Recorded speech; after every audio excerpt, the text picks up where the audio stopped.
Бүгінгі іс-шара өте керемет өтті деп ойлаймын. Өйткені бүгінгі іс-шарада біз 125 әскери, мерзімді әскери қызметшілері жауынгерлік тумен қоштастық, және де көптеген грамоталар мен үздік мадақтамалар алдық. Және де бұл жерде 125 әскери қызметшілеріне үйге қайтуға деген ынта жігерін байқадық. Көптеген әскери өмірде біз әскери өмірден алған нәрсеміз шыдамдылық пен төзімділікті алдық. Және де әскери бөлімде үйренгеніміз біз әр нәрсенің жетістікке жетуге болатынын, және де біздің қолымыздан келмейтін нәрсенің жоқтығын, барлық нәрсеге өзіміздің себепші екенімізді білдік.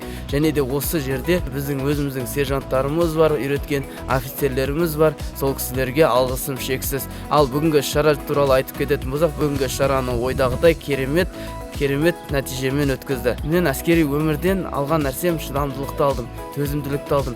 Әскери өмірде ер жігіттің барлық нәрсені істей алатынын түсіндім.